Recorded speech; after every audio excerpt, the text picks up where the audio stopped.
Baik, jumpa lagi bersama saya.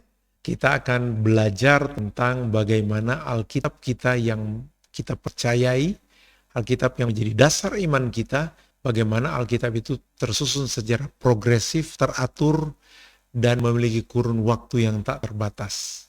Kebenaran ini kita akan sama-sama pelajari dalam bentuk kita akan membuka Alkitab kita dalam bentuk irisan, dan kita akan pelajari hubungan satu dengan yang lainnya dalam program dengan judul Intisari Alkitab. Siapkan hati, kita minta tuntunan Roh Kudus, mari kita berdoa. Bapa, dalam nama Yesus, terima kasih Kau beri kami kesempatan untuk belajar firman. Kami sangat terbatas Tuhan, sebab itu kami mohon Roh Kudus hadir bagi kami, melalui hamba-Mu di tempat ini, operator Tuhan Yesus yang sudah membantu hamba-Mu, Tuhan beri hikmat, bahkan seluruh pendengar, penyimak dari video ini, biar kami boleh menangkap pesan firman-Mu yang luar biasa. Kami bersyukur memulaikan program ini, berkati Tuhan kami semua dengan kesehatan kekuatan. Dalam nama Yesus, haleluya. Amin. Baik, kita dalam satu program yang sangat menarik ketika kita dapat memastikan bahwa Alkitab kita ini tersusun secara sistematis. Nah, tersusunnya Alkitab secara sistematis ini kita akan pelajari dalam sebuah topik ya, di mana Alkitab kita ini akan kita buat dalam bentuk Alkitab yang terbuka. Nah, Alkitab terbuka yang saya maksudkan adalah Alkitab di mana kita memiliki tentunya 39 kitab perjanjian lama dan 27 kitab perjanjian baru. Nah, Alkitab ini ketika kita buka seperti ini, maka kita akan mempelajari Alkitab ini secara bagian dan potongan. Ya, bagian dan potongan. Kenapa? Karena Alkitab kita ini merupakan kitab yang terorganisir. Nah, pada bagian ini yang menarik adalah kita akan membuka Alkitab kita. Topik saat ini yaitu tentang Alkitab yang terbuka. Nah, pada bagian ini mari kita akan memulai mengiris Alkitab. Ya, mengiris Alkitab tentunya bukan merusak Alkitab saudara ya, tetapi kita akan membagi-bagikan Alkitab menjadi bagian dan potongan. Nah, berikut ini Anda dapat melihat ada 8 potongan yang kita akan pelajari dan kita akan lihat bagaimana Alkitab ini seperti yang saya katakan di awal tadi, tersusun secara teratur, progresif, dan tak terbatas oleh waktu. Nah, tentu ini ada hal yang menarik bagaimana kita tahu bahwa Alkitab itu begitu teratur atau Alkitab itu merupakan sesuatu yang progresif. Padahal bukunya adalah buku yang boleh saya katakan buku yang sudah ada ribuan tahun. Kenapa dia progresif? Bahkan kabar yang menakjubkan adalah Alkitab kita ini tak terbatas oleh waktu. Nah, bagian inilah yang akan kita selidiki bersama-sama. Nah, kita akan masuk pada sebuah lembar kerja. Saya harap Anda bisa capture ini dan buat nanti edit tulisannya, atau mungkin kalau kita punya kesempatan berjumpa secara offline, saya akan membagikan lembar kerja ini yang akan kita isi bersama. Nah, bagian ini akan menjadi peta bagi kita ya, untuk memulai gambar yang berikut ini. Setidaknya Alkitab dibagi 2 bagian besar. Nah, dari 2 bagian besar ini, kita akan mendapati yang namanya cerita lama dan cerita baru. Dibagi oleh sebuah lembaran kertas putih ya, kalau kita punya Alkitab buku, dan diberi simbol salib merah di bagian atasnya, sehingga ini terbagi ya dari 8 bagian irisan menjadi 4 barisan cerita lama dan 4 bagian cerita baru. Nah, pada bagian ini kita akan dapati hubungan ya. Di bagian di slide berikut kita akan mendapati bagaimana Alkitab ini ya, yang terbagi dari cerita lama dan cerita baru. Nah, kita memberi nomor, dan nomor-nomor inilah yang akan memberikan sebuah pernyataan bahwa Alkitab ini tersusun secara teratur. Saya meyakini bahwa lewat ilhaman Roh Kudus, penulis atau penyusun Alkitab, bagaimana mereka bisa menghubungkan ya cerita lama dan cerita baru ini. Ketika kita iris menjadi 4 bagian, maka Sebentar kita akan dapati bahwa nomor 1 irisan pertama di cerita lama itu berhubungan dengan nomor yang kelima. Begitupun seterusnya. Nah, bagian inilah yang akan kita pelajari bersama. Dan kita sudah melihat di bagian bawah ini ada simbol mata ya, yang akan berhubungan dengan simbol mata yang sebelah kanan juga. Nah, secara singkat saya ingin memberitahu nomor-nomor ini sebenarnya isinya apa ya. Nah, nomor ini kita mulai dari nomor 1. Nomor 1 ini adalah tentunya bagian awal dari Alkitab. Mulai dari kitab Kejadian, ada 5 kitab Taurat di situ ya. Dan 5 kitab Taurat ini secara saya percaya sekali bahwa secara adikodrati ya, secara ilahi ternyata berhubungan dengan kitab Injil. Ya, berhubungan dengan kitab Injil. Sebentar kita akan tahu kenapa dibilang berhubungan. Nah, secara singkat bahwa hubungan ini kita mulai dengan kitab Taurat dan kitab Injil. Kitab Taurat itu merupakan landasan teologi Perjanjian Lama. Sementara kitab Injil adalah landasan teologi Perjanjian Baru. Dan kita tiba pada hubungan yang kedua, nomor 2 dan nomor yang ke-6. Yang menarik di sini di nomor 2 adalah kitab sejarah. Dan di nomor 6 kita tahu ada kitab yang namanya Kisah Para Rasul. Atau di dunia teologi ini dikenal sebagai sejarah gereja mula-mula. Nah, bagaimana sejarah kisah di masa Perjanjian Lama, maka di Alkitab juga Perjanjian Baru ada sejarah gereja. Nah, kita lanjut pada nomor yang ketiga. Nomor ketiga ini berhubungan dengan nomor yang ke-7, ya, kita akan mendapatkan kerangka suatu tulisan yang menakjubkan. Nah, kita dapati di sini bahwa pada bagian ini kita mendapat menghubungkan ya kitab puisi atau kitab syair dengan kitab surat-surat. Ya, kitab puisi ini kan berupa sebuah kumpulan kitab-kitab syair yang dijadikan satu kelompok dalam irisan Alkitab. Nah, yang kita dapati bahwa ini berhubungan juga dengan kitab rasul-rasul. Sebentar kita akan dapat makna-maknanya ya. Kemudian kita sampai pada irisan terakhir dari Perjanjian Lama dan Perjanjian Baru, kita dapatkan di sana ada kelompok kitab tentang nubuatan. Di mana di Perjanjian Baru namanya kitab para nabi. Di sana kita akan belajar ada nabi kecil, nabi besar. Nah, sementara di Perjanjian Baru ada apa? Di Perjanjian Baru ada seorang nabi juga yang bernama Yohanes. Ketika dibuang di Pulau Patmos, dia menulis sebuah kitab tentang masa depan. Maka pada bagian ini kita dapatkan ya, ada yang namanya masa lalu yang kekal, dan ada yang namanya masa depan yang kekal.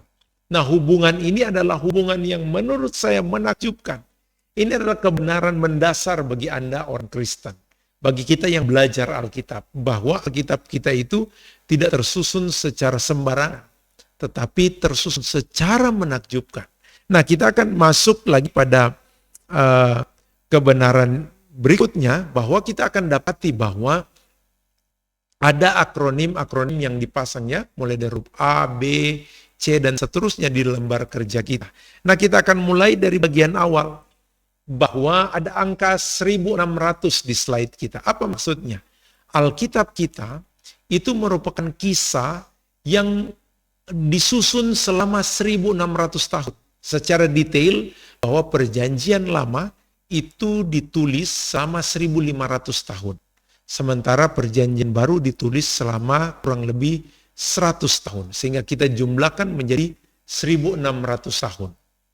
Dan ditulis oleh 40 penulis, ya 40 penulis yang hidup sekali lagi dalam jangka waktu 1600 tahun.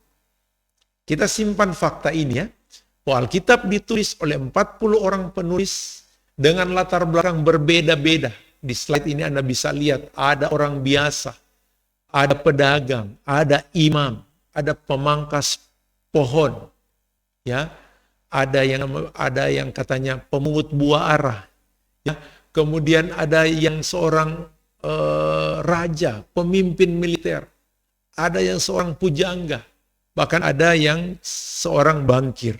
Ya, Bapak Ibu dengan latar belakang yang berbeda-beda, kalau saya boleh katakan di masa kini dengan pendidikan berbeda-beda, 40 penulis ini dalam kurun waktu yang sangat panjang menulis hal yang sama, atau boleh saya katakan menulis hal yang berkesinambungan tentang satu tema yang bernama kemuliaan Allah.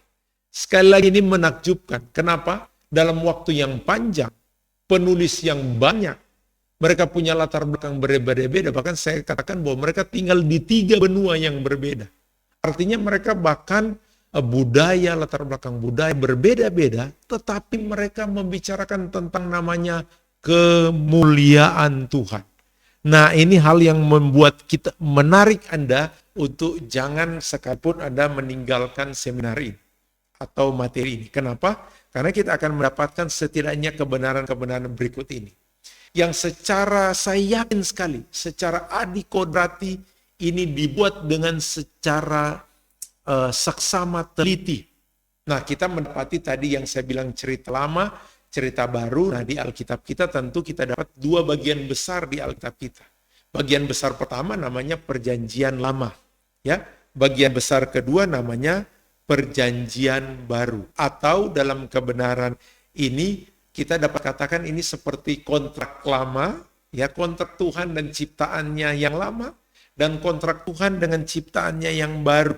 Atau dapat dikatakan kehendak Allah lama dan kehendak Allah yang baru. Ya, kita namakan ini, kita sepakati bersama sebagai yang namanya Perjanjian Allah dan Perjanjian Baru. Nah, kita masuk pada garis dengan akronim E. Kita dapati ada 39 kitab Perjanjian Lama, 27 kitab Perjanjian Baru yang menyimpan sebuah hitungan yang bagi saya sekali lagi tidak kebetulan. Kenapa? Kalau 39 ini Anda susah ingat, maka Anda ingat ini angka 3 kali 9 sama dengan 27 tentunya, ya. Ini ada orang bilang kebetulan, tapi sekali lagi saya mempercayainya ini adalah sesuatu yang sudah disusun secara luar biasa. Nah, kita lanjut pada garis huruf akronim F, di mana kita mendapatkan data bahwa Alkitab di Perjanjian Lama itu ditulis dalam bahasa Ibrani. Sementara Alkitab di Perjanjian Baru ditulis dalam bahasa Yunani. Nah, kenapa demikian? Nanti sebentar Anda akan ikut slide yang lain. Kenapa berubah? Atau apa yang membuat Alkitab itu akhirnya ditulis dalam 2 bahasa? Padahal sekali lagi penulis-penulis mereka mengisi atau menulis hal-hal yang sama, tapi dengan 2 bahasa berbeda. Nah, di garis yang ke G ini, Bapak Ibu tolong diperhatikan dengan saksama karena sebentar Anda akan mengisinya. Di bagian G ini kita dapati ada 2 lagi, ya. Di Perjanjian Lama ada yang namanya hukum Taurat, di Perjanjian Baru ada yang namanya kasih karunia, atau saya boleh bilang yang di Perjanjian Lama atau hukum Taurat itu adalah isinya perjanjian, sementara di kasih karunia isinya adalah tentang penggenapan. Nah, di slide berikut ini kita akan lihat hubungan, ya, hukum Taurat dan kasih karunia, sementara perjanjian berhubungan dengan yang namanya penggenapan. Mungkin Bapak Ibu tanya, apa itu perjanjian? Ya, perjanjian tentang akan adanya juru selamat. Saudara mungkin berkata, kan juru selamat itu nanti ada di kitab para nabi. Tunggu dulu, bahwa di Alkitab kita sejak Kejadian pasal 3 ayat 15, di situ telah dikatakan bahwa akan ada permusuhan antara anak perempuan, keturunan perempuan, dan iblis yang dilambangkan dengan ular. Nah, itu digenapi di zaman Yesus. Nah, kebenaran ini kita sampai pada huruf A tentang teleskop, ya. Saya bilang di awal tadi ada mata yang memandang ke arah kiri dan yang memandang ke arah kanan. Yang namanya di bawah Perjanjian Lama ini namanya masa lalu yang kekal. Ya, kenapa dikatakan masa lalu yang kekal? Karena Bapak Ibu, kalau Bapak Ibu baca kitab Kejadian, kita akan tahu bahwa kitab Kejadian itu berkisah tentang masa di mana penulisnya pun belum hidup. Penulis kitab Kejadian kan bernama Musa. Nah, Musa menulis kitab Kejadian padahal dia hidup, ya, dia hidup ribuan tahun setelah kejadian itu terjadi. Taruh katalah kita hitung dari Adam. Adam itu mati umur 930. Artinya Adam kemudian memperanakan Kain dan Habil dan seterusnya, Nuh dan seterusnya, maka akhirnya hadirlah Musa. Ya, Musa ini menulis kisah yang dia diilhamkan Tuhan. Bagaimana langit dan bumi ini diciptakan. Makanya di sini diberi penjelasan masa lalu yang kekal. Nah, sementara kita melihat di teleskop sebelah kanan, kita akan mendapatkan yang namanya masa depan yang kekal. Masa depan yang kekal ini berisi apa? Berisi nubuatan tentang kekekalan. Ya, langit dan bumi yang baru. Atau sementara ini lagi heboh tentang kedatangan antikris yang dihubung-hubungkan dengan penyakit, ya, COVID-19. Nah, kita dapat melihat secara saksama di Alkitab kita yang sekali lagi Bapak Ibu ditulis sekitar 2000 tahun yang lalu. Wah, ini sebuah hal yang menakjubkan. Apa yang terjadi di 2000 tahun terjadi hari ini atau 2000 tahun kemudian telah dinubuatkan sebelumnya.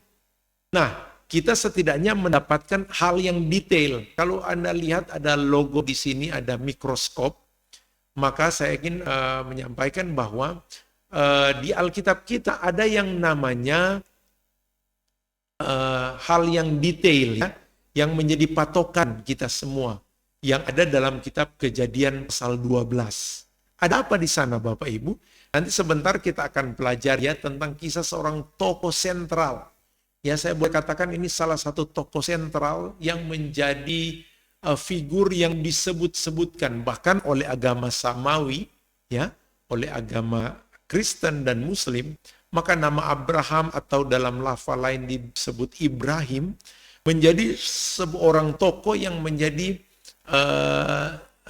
sumber dari pembagian keturunan, ya, pembagian keturunan. Nah, pada bagian ini kita akan mendapati ketika kita baca silsilah Yesus, maka setidaknya silsilah Yesus itu akan mulai dari Abraham. Itu Anda bisa baca dalam Matius pasal 1 juga. Nah, ada apa di sana? Maka di kitab Kejadian 12 ini ada janji terhadap Abraham. Dan janji inilah yang boleh saya katakan, ya, janji inilah yang akhirnya menjadi hal yang akan menjadi benang merah hubungan antara perjanjian lama dan perjanjian baru. Nah, setelah kita belajar hal ini, maka kita akan lanjut juga pada bagian berikut tentang kita akan mendapati bahwa Alkitab yang kita miliki ini, ya, Alkitab yang kita miliki ini dengan berbagai macam detail yang kita pelajari tadi, maka kita akan dapati setidaknya pada bagian berikut, ya, di slide yang berikut ini dalam tulisannya ada bahasa Inggris yang tercampur juga di dalamnya seperti yang kita sudah baca di awal tadi. Bahwa Alkitab kita ini teriris secara, boleh saya katakan bahwa secara rapi, ya, sesuatu yang menakjubkan. Dia tersusun secara rapi, ketika kita hubungkan maka dia akan terhubung dengan luar biasa. Dan semua kejadian ini, ya, semua kejadian yang kita pelajari ini akan menuju pada pelayanan Tuhan Yesus, yaitu dia datang untuk menyelamatkan umat manusia dengan mati di kayu salib. Bapak Ibu yang dikasihi Tuhan, kita melihat begitu banyak detail, ya, yang di awal tadi. Kalau slide ini diputar dengan lambat, maka Anda akan dapatkan tulisan-tulisan, ya, catatan-catatan tentang pelayanan Yesus. Dan semuanya ini dapat kita simpulkan seperti berikut ini. Ini adalah lembar kerja kedua, ya, yang mungkin akan menjadi evaluasi bagi kita ketika kita bisa mengevaluasi belajar kita. Ya, sekali lagi kalau kita ketemu dalam offline, garis bawahi ada dua hal yang sudah saya sampaikan. Satu yang tadi tentang gambar intisari Alkitab dengan detailnya, gambar irisan Alkitab dengan detailnya. Dan yang kedua bagian ini, bahwa Alkitab kita memiliki fungsi paralel yang sama. Apa itu? Nah, ini perhatikan. Pertama, kitab Taurat atau ditulis di irisan tadi kan nomor 1 dan nomor 5. Kitab Taurat dan kitab Injil itu pertama berisi tentang bagaimana manusia berada dalam dosa, atau di sini ditulis kejatuhan. Ya, kejatuhan. Kejatuhan manusia di kitab Perjanjian Lama, ya, yang ada di kitab Kejadian, kemudian juga di kitab Injil di mana manusia sudah hidup dalam kebobrokan rohani, ya. Anda mungkin masih mengingat ketika ketika Yohanes berkata, "Hai kamu keturunan ular beludak." Kenapa Yohanes berani berkata seperti itu? Padahal kata-kata itu ditujukan oleh kepada tokoh agama.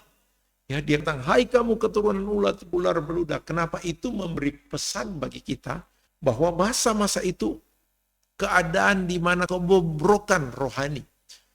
Berikut adalah bagaimana hubungan antara sejarah dan kitab Kisah Para Rasul. Kita akan lihat di sana bagaimana budaya manusia di kitab Perjanjian Lama dan budaya manusia yang kita dapatkan di kisah gereja mula-mula atau di kitab Kisah Para Rasul. Yang juga menghasilkan, ya, pada bagian berikut ini, di bagian berikut ini, yang menghasilkan tulisan-tulisan. Ya, tulisan-tulisan. Nah, tulisan-tulisan ini akhirnya Bapak Ibu dihubungkan. Ya, tulisan ini akhirnya terhubung menjadi satu kisah, cerita yang boleh saya katakan sejarah. Ya, kemudian kita mendapati berikut adalah kitab-kitab puisi. Ya, kitab-kitab puisi. Akronim nomor 3 dan 7 ketika kita hubungkan menjadi sebuah kumpulan tulisan-tulisan yang sifatnya adalah kesaksian-kesaksian, ya, antara seorang pribadi kepada kelompok jemaat. Lalu kita dapatkan setidaknya bagian besar, ya, di kitab puisi. Kita lihat ada tulisan yang panjang di situ, kitab Ayub dan kitab Mazmur. Kita lihat bagaimana mereka bercerita tentang kehidupannya. Nah, kemudian kita tiba juga di kitab surat-surat, maka kita akan melihat bagaimana kehidupan seorang, kalau boleh bisa saya katakan, ini didominasi oleh seorang rasul yang bernama Paulus. Dia menuliskan surat yang begitu banyak. Nah, ini menjadi sebuah hubungan yang namanya tulisan. Nah, kemudian pada bagian akhir, kita akan mendapatkan dua bagian unik dari Alkitab, di mana terdapat nubuatan tentang air saman di kitab Nabi-Nabi, dan juga ada nubuatan air saman di kitab Wahyu. Ya, kedua hal ini bercerita tentang atau berisi tentang masa depan yang kekal. Nah, Bapak Ibu yang dikasihi Tuhan, sekali lagi saya ingin setidaknya kita mengulas, ya, apa yang kita pelajari tadi dalam urut-urutan. Nah, gambar ini akan setidaknya menggambarkan atau mengingatkan kembali kepada kita bahwa Alkitab yang ditulis dalam 1600 tahun, kurun waktu yang sangat lama, memiliki satu tema yang luar biasa yang namanya kemuliaan Tuhan. Ya, sekali lagi ini untuk mereview saja, ya.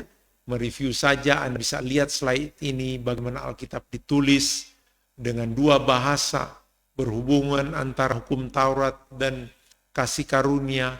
Kemudian kita dapatkan teleskop masa lalu, kemudian teleskop masa depan, kemudian kita akan lihat kelompok-kelompok kitab suci yang kita akan pelajari secara seksama sebentar. Atau mungkin Anda orang yang sementara penasaran dengan Alkitab, apakah betul Alkitab ini adalah buku yang dapat dipercaya? Maka setidaknya fakta yang saya sampaikan ini membuat Anda akhirnya berpikir bahwa, oh, ternyata Alkitab yang saya miliki itu, atau yang saya pelajari atau yang dipercaya oleh orang Kristen, ada Alkitab yang disusun secara teratur. Kemudian memiliki progresivitas yang sangat-sangat luar biasa. Sehingga Bapak Ibu yang dikasihi Tuhan, ketika kita pelajari bagian ini, maka kita akan kembali, saya bilang tadi, Alkitab Anda ketika diiris dan dibagi, maka dia akan menjadi kisah yang teratur, progresif, dan kekal. Ya, wah, ini sekali lagi saya katakan, ini sebuah kebenaran yang luar biasa. Saya sangat bersemangat ya ketika mengetahui kebenaran ini. Mungkin Anda belajar Alkitab secara detail, itu tidak salah ya. Tetapi jangan lupa juga Alkitab itu ketika kita buat menjadi sebuah rangkuman, maka Alkitab itu akan sangat mudah kita pahami. Nah, kebenaran ini bercerita sekali lagi tentang hal yang indah dan besar, kemuliaan Tuhan yang tersimpan dalam salib Kristus. Apa sih isi salib Kristus? Keselamatan umat manusia. Bapak Ibu, presentasi dari The Bible basically ini kiranya dapat menjadi berkat bagi setiap kita, bahwa Alkitab kita ini benar-benar tersusun secara rapi. Ya, Alkitab ini benar-benar adalah kitab suci yang dapat dipercayai. Saya akan melanjutkan dengan materi yang akan datang. Saya berharap supaya Bapak Ibu selalu memberi kesempatan dan menonton video ini secara saksama, karena bagian-bagian ini akan menghubungkan satu materi dengan materi yang lainnya. Atau boleh saya katakan, materi tentang irisan Alkitab ini atau bagian Alkitab terbuka ini akan menjadi hubungan dengan materi selanjutnya. Pada pertemuan berikut kita akan belajar tentang panggung Alkitab. Ya, bahwa sebelum kita akan masuk lebih detail, kita akan melihat Alkitab itu selain dari kitabnya yang terbagi secara rapi dan menakjubkan, Alkitab juga kita itu saya katakan dapat dinyatakan sebagai kejadian nyata atau fakta. Kenapa? Karena tempat atau lokasi di mana Alkitab itu, kisah Alkitab itu terjadi, itu berada di tempat-tempat yang dapat dipertanggungjawabkan. Sehingga jangan lewatkan materi berikut tentang panggung Alkitab. Sampai jumpa. Sebelum kita berpisah, izinkan saya berdoa bagi kita semua. Bapa di surga, terima kasih kami belajar kebenaran-Mu. Izinkan Tuhan Roh Kudus terus menjelaskan di hati kami. Seluruh penyimak dari video ini, Tuhan beri hikmat untuk lebih lagi memahami kebenaran. Tuhan, kami sangat terbatas. Kami kagum akan perbuatan ajaib-Mu lewat firman. Sebab itu izinkan kami untuk menjadi orang-orang yang menerima hikmat dari firman. Makasih banyak Tuhan Yesus. Kami menutup slide ini, program ini di bagian pertama ini, dalam nama Tuhan Yesus Kristus. Haleluya. Amin.